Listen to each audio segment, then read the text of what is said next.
looking at other leads that they may have had, and it's been, a lot of work for those men and women investigating those cases.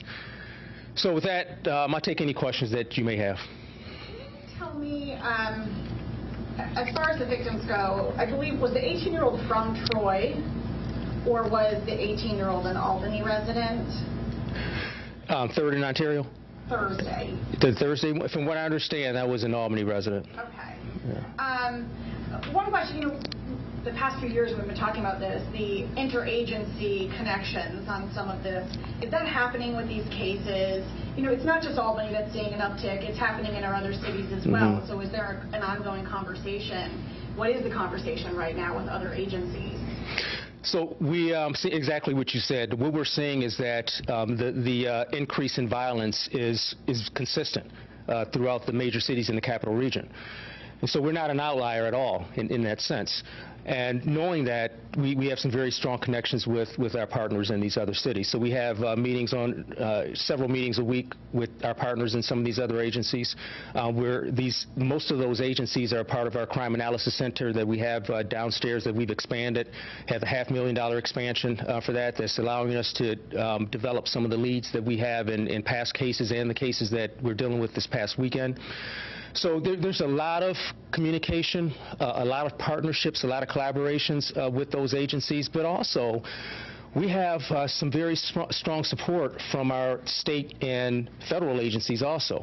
Whenever these things are happening, we convene with our partners at with the FBI, DEA, ATF, all of those common federal agencies. State police is working very closely with us on a lot of things. And then we also have our county sheriff's department that's supporting us in some of the things that we're doing right now. So there's a lot of communication among law enforcement agencies with things that are happening. What are you doing different this year from last year or the year before? Again, we have this conversation every, the uptick starts, and here we are again. What's different and new this year to hopefully get a hold of this situation? What we've seen, when you look at our numbers, we've had 10 homicides this year. Of those 10, 6 of those homicides have a clear domestic nexus. 6 of them. So the vast majority of the homicides that we've had in our city this year have some sort of family or relationship nexus. And so, and we've seen this trend start over the last couple of years. And so one of the things that I did in this budget year was hire 2 victims advocates. Because knowing that family issues, domestic violence is real. Knowing that this was going to be a problem, knowing that it's a problem now, we knew that we had to offer some support for victims of domestic violence and any other these relationship type violence in our city. Because what that does, it stops this cycle, and it sends the message that there's help. We've got to encourage people in our city to reach out if they're involved in a domestic violence situation, or if they know of somebody who is, because by addressing that can reduce homicides in our city. And then we have the other 4. The other 4, 2 of those were clearly incidents where individuals were targeted, specifically targeted by someone, presumably because of some dispute or grievance that they had with somebody else. Something that we talk about all the time. We have these grievances and these disputes and these beefs that start up someplace and they escalate to violence. And then we've got this proliferation of guns now that make it easier for some of these individuals to carry out this retribution that they have against others. And so 8 out of the 10 homicides that we've had this year, 6 of them domestic related nexus, the other 2 clearly targeted people. So 80% of our homicides are something that we can help and we can work with our community to reduce. In terms of helping our community to understand that there are resources for domestic violence, and then helping our community understand and give them some support for some of this for conflict resolution type things, so that they don't allow these grievances and these beefs and these disputes to spiral out of control and escalate into violence. Where do these last 3 fall in? Well, then there's 2 left after that. So we've got 6 of them that are domestic violence related. We've got 2 where individuals were clearly targeted, and then we have these other 2 that we're just trying to figure out what they are right now. We've got the one that happened this weekend on Hamilton Street. We've got some promising leads on that one, and we have the one at. And I'm losing with the last one is, but we have one other that we're just trying to sort out exactly what that is. But clearly, 6 of those domestic or family or relationship related. The other 2, clearly someone is targeting these individuals, presumably for some sort of grief or grievance that they had, and then we've got these other 2 that our investigators are trying to sort out to figure out what they are. And so, and the reason I bring that up, and I hope that's a part of the story when this comes out, when you hear 10 homicides, you know, obviously that puts a lot of people on edge. I mean, it puts me on edge, and it puts, and it should. We shouldn't have 10 people die in our community as a result of violence. But I think context is important. I think if we're going to throw that number out there to our community and throw that number out there to the public, then we've got to put some sort of context around it to show that 6 of those are some things that, as a community, we can address. We can help our community to deal with some of this domestic violence that's for real. This is not some theory or hypothetical that we're talking about. I mean, these are some real issues that members of our community are dealing with, and 6 of our homicides were related to that. And then the other piece of it is how do we help our community resolve these conflicts in a more peaceful way? That accounts for 2 of those homicides. You know, how do we help our young men and our young women and others in our community to understand that picking up a gun is not the way of resolving a conflict. You know, let's take guns out of the equation. And so that's why I put that out there, because I think it's important if we throw that number out there that we put context behind that so that members of our community understand what these homicides mean, and then understand, more importantly, how we as a community can work together to reduce the amount of homicides that we're having in the city. Is that part of your plan this year, is to see how to take guns off the street? Absolutely, because what we're seeing is that by taking guns off the street, we lower the amount of people who are being harmed by guns. Our data shows it. We're down in terms of the amount of people that have been shot in our city from last year. We've had 30% fewer confirmed shots fired in our city from last year. Last year, we had almost a 50% increase in weapons taken off the street. We can save lives by getting these guns off the streets. And so we've been doing our part. Over the last week and a half, we've taken 8 illegally possessed weapons off the streets of Albany, including 2 that had been modified to operate as fully automatic weapons. Dangerous, dangerous weapons in our streets. We've arrested several individuals for some violent crimes in our city to get these individuals away from civilized society so that they can't inflict more harm on people in our community. So absolutely, our plan is multifaceted. One part of it is absolutely taking these guns off the streets. That's what every respectable law enforcement agency is doing across this country. That's dealing with this surge of gun violence. We understand that we've got to get as many guns off the streets as we can, and we've got to get as many of those individuals who are using those guns illegally off the streets as well. For context also, over the last 2 years, we've averaged almost 11 illegally possessed weapons taken off the streets. 11 guns on average for the last 2 years. Gun arrests, for the last 2 years, we've averaged about 8 gun arrests every single month for the last 2 years. So we're doing our part by getting these individuals off the streets. We're taking these guns off the streets. We need a little bit of help in terms of helping our community deal with this real thing of domestic violence and conflict resolution. Those 2 things account for over 80% of the homicides that we're experiencing in the city alone. And this is not just an aberration this year. This is something that we consistently see. We've been seeing this domestic violence nexus that's been creeping into our violent crimes over the last couple of years. And again, that's why I wanted to get some victims advocates in our department, some civilian, non-sworn people, professionals, who can come in and help our officers and detectives with this, but more importantly, to give some assistance and support for these individuals who are dealing with some of these things, who may have something happening in their families and that may potentially spiral out of control, who may be dealing with some potential for retaliation, for example, that may be outside of domestic violence. But these victims advocates can help some of these individuals kind of see a different path to healing from some of these things. We're seeing so much trauma. We're seeing this vicious cycle of violence, trauma, retribution, and it's got to be broken. And we can arrest all these people that we want, we can take all these guns off the street, but until we break this cycle, we're going to continuously be here. And so that's one of the reasons why we needed to get some other professionals in this department. We need to break this cycle. And we need to help our community with some of these things that are driving some of this violence.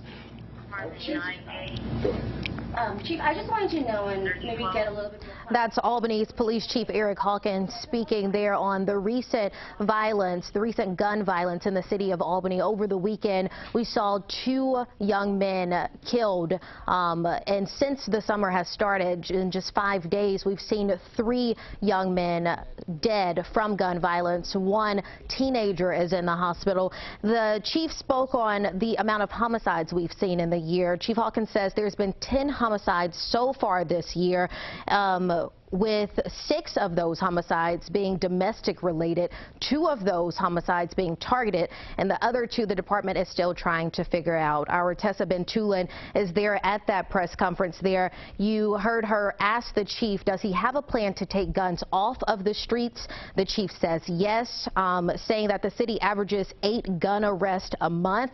That was one of the things that the chief and we spoke about in a special that aired here on Newschannel 13 about 3 weeks ago. You can find that special on Newschannel 13's website, WNYT.com. And Tessa Bentulin will bring the latest from that press conference coming on live at 4. Let's take you back to the regularly scheduled programming. In here will help us to start that path. What's the future plan for this? If I was to ask you, if you were to have more advocates such as this for different situations for mental health, when there's a crisis, there could be a mental health professional that could be talking to that person. What would you need in that sense to have more advocates, to have a higher number, say like 10 or 15? Funding is obviously an issue, always. Finding people is always a problem. We've got this shortage of workers in all industries across this country, so it's difficult to find workers in general. I mean, if I could wave a magic wand, and if I was given an opportunity to say I can have anything I want right now, then of course I would say, yeah, let's give us 10 or 12 or 20 of these advocates that can help us with this. But it's just not practical on a lot of from a lot of perspectives. But this will help us going forward. We're strengthening our partnerships with the Albany County Mental Health.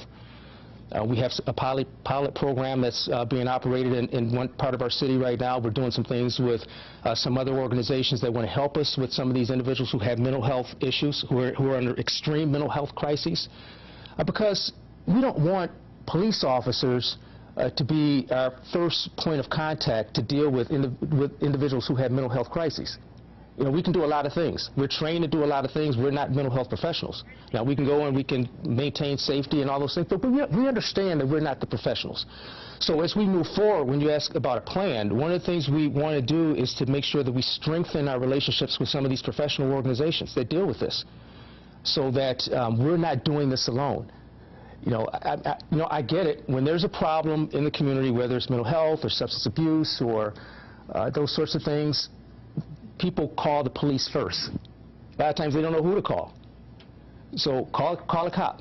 If you have a person that's panhandling and they're making people uncomfortable, call a cop. If you have a person that has a substance abuse problem and they're doing some things, may not be a crime, but we don't know what to do, call a cop. Well, we want to kind of move away from that. We want our police officers to be aware of what's happening out there. We want to support all these organizations. We want to send a message that we won't solve that problem. We won't solve the problem of mental health or substance abuse or extreme poverty that we're seeing in our cities, in our communities across this country, but we certainly can be a part of it. With all that said, we're less than a week into the summer. Is it concerning at all that there's 3 young men that are dead and one that's still fighting for his life in Albany Med right now, a teenager? Absolutely. Absolutely. We don't want any loss of life in our community. Any loss of life at all is very concerning. It inflicts trauma in a lot of different ways. It's not just that young man or that young man's family that's dealing with this trauma, and they are, and our condolences go out to those families that are dealing with this. But this trauma permeates an entire community. It permeates a city. Our officers are traumatized. We're trained, but we're not robots. When we go to a scene and we're investigating a situation where particularly a young person has had his or her life taken, I mean, this has an impact on officers. These officers who not only have to be at the point of contact when it happens, but also the ones who are investigating this, who have to see this evidence and see these pictures and relive this over and over and over again. So it's absolutely something that's concerning. That's why it's important that, first of all, we get accurate information out there. We need to let our community know that there are resources for some of these things that are driving this crime and driving some of the homicides. These don't just happen in a vacuum. People aren't just waking up and just deciding that I'm going to commit a homicide today. Something is happening along the way where it culminates in this extreme violence. And so we as a community have to work together to figure that out. Now, the police department has a big part of that. We've got to do what we can to bring justice to these families. We've got to get these individuals off the street so that they can't inflict any more harm or trauma in our community. And we have to have some systems in place where people feel comfortable in our city. And I think we're on the right track with that. We're working with all of our partners. We have every resource that we need in this city to do what we need to do. We have assistance at all levels of government.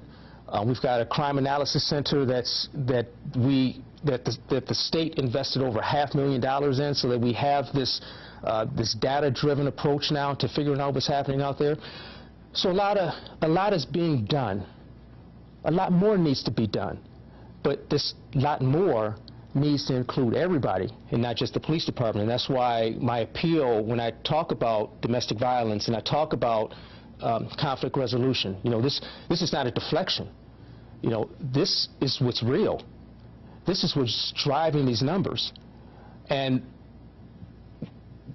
there's this impulse when you see a number, when you see 10 or 9 or 8 or whatever the number is for homicides, this is impulse to simply say, okay, there's no hope.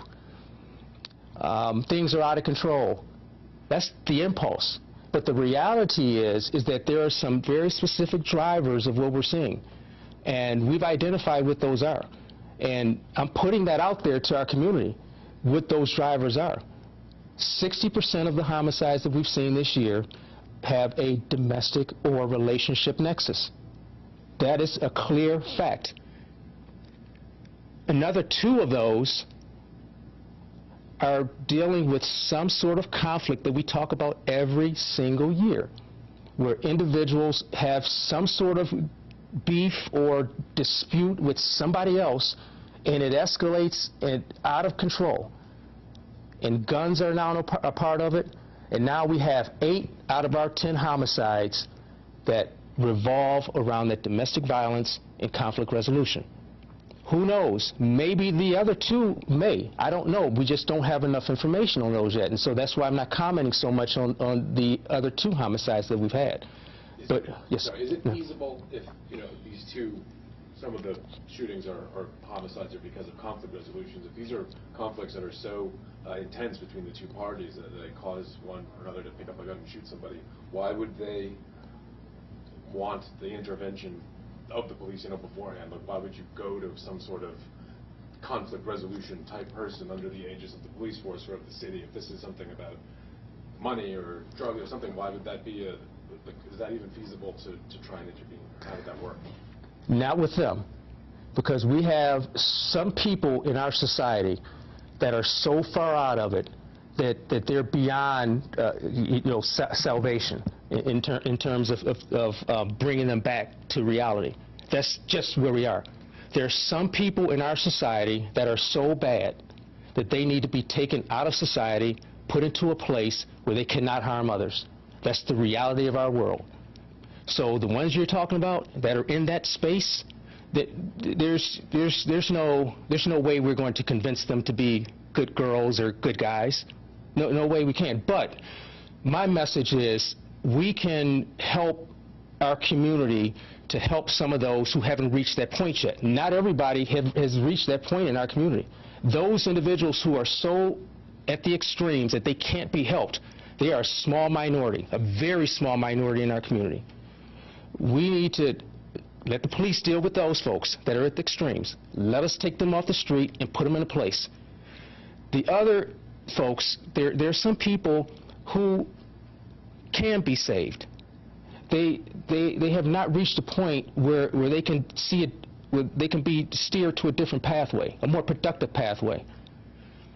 So as a community, we've got to identify those individuals, create an environment and an atmosphere in a lot of different places, in our public places, in our private places, for those individuals so that they don't get to that place where they are now beyond saving.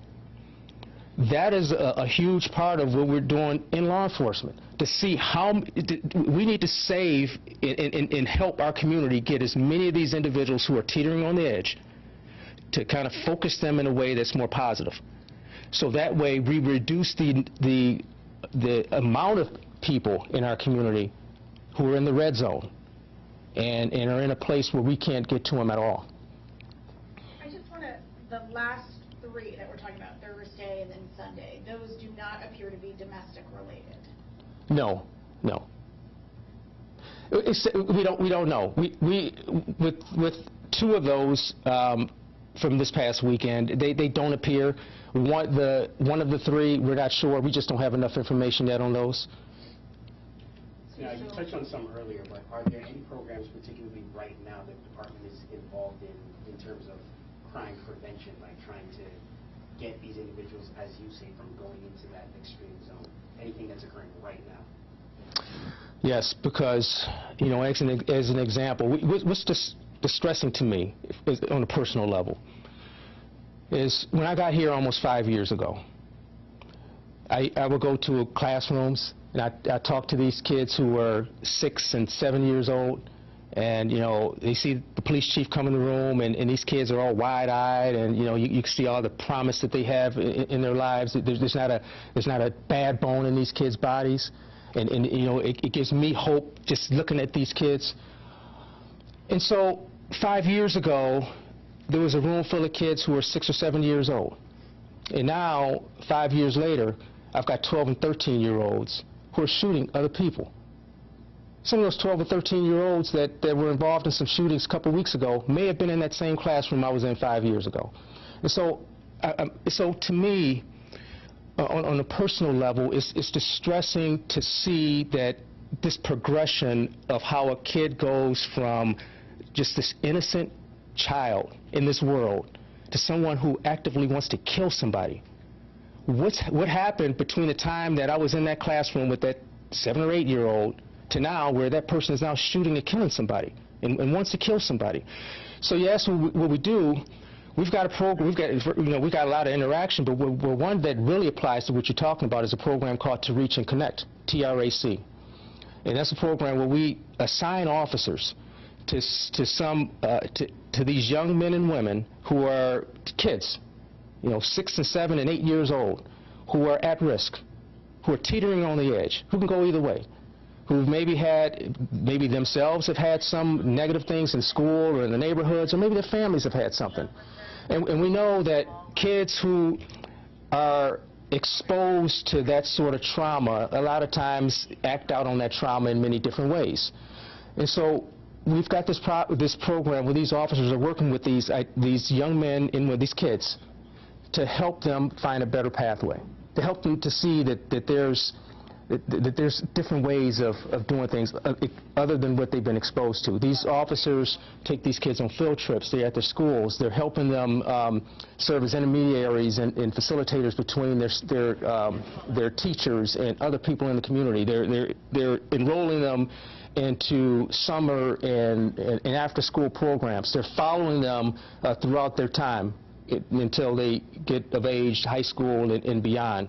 Seeing a lot of success with it. I wish we could do more. I wish we could have a whole cadre of officers. I wish, the young lady here talked about, do we need more victims advocates? Absolutely. We also need more officers like that. We need, there's so many resources that we can have and that we can use that can help us out of that because sir, I think you're really getting at what the real issue is that we're dealing with here, is that we've got young people at some point in their lives, they're experiencing some sort of trauma, and once they reach a certain age, they're acting out on that trauma. That trauma is manifesting itself out into them getting into an argument with somebody and decides that they want to kill them, or they get of age and they have a dispute with their significant other. And because of this trauma that has been unchecked, and they don't know how to deal with it, and it results in increasing domestic violence issues that we're having in our city. So yes, I wish we had a lot more officers that we can dedicate to this. But what we can do as a community is we can have some folks in our community replicate what some of these officers are doing with some of these young men and women, and maybe that steers some of these folks who may have been on a bad pathway to more positive. And well, we know that the police, their job is essentially to catch the criminals, those who are on the extremes. Do you believe enough is being done to keep them from getting back out onto the streets? I think that, obviously we've had some criminal justice reform, and there's been some changes with bail reform and things like that. Personally, I don't know. I think anecdotally, we hear the stories of arresting a person for some very concerning issues, and next thing you know, they're out on the streets, not too far after that and involved in other things. I'm more concerned about dealing with some of the other root causes. I think that if we can stop the supply of individuals who are traumatized in our community, and we can help those who may be getting to a place where they may enter this trauma, I think if we can deal with that on the front end, I think is one of the best crime prevention strategies that any community can have, because a person who has the mentality that they're going to shoot and kill someone for a minor dispute or because of a domestic or relationship issue, that person they have a mentality that has just spiraled out of control. And so I think that if we can do what we can to mitigate that supply of people who are going through that, then we can have some significant progress. It may not be immediate, but as we're talking a long-term solution, then we can really get at what we're saying. I just have one just little thing. I talked to Councilman Johnson today, who his district where Mr. Morrison is on Sunday, and he says that you'd like to see more visible police presence. Are you kind of thinking about putting more officers on the street to the degree that you can, obviously with resources, in order to just for crime prevention or even to reassure the public? Yeah, one of the things I think you heard, the governor allocated about 3 times as much funding from the state to our department than we had last year. Part of that funding will be used to acquire equipment, some supplies, and some personnel for our crime analysis center, but a huge part of that is putting more officers on the streets. And these officers will be working specialized details in different hotspots in our city. And so we anticipate seeing a lot more visible presence in particularly our hotspots in our city, but also for the first time since I've been here in Albany, the Sheriff's Department is now a part of that. You know, I had some conversations with Sheriff Apple about this, and now they're a part of this GIVE initiative that we have, the funding that we have from the state, and they're also assisting us in some degree in some of our hotspots in the city. So increased police presence is definitely a part of our strategy also in the short term going forward. Is there any updates on the missing 12-year-old girl over the last few days? I know it's been a hot topic. Checked out this morning. I think she still needs to be located, but I'll confirm it. A family member called recently too and said she may have been found, but I got to confirm. All right. Thank you all. Thank you. Thank you.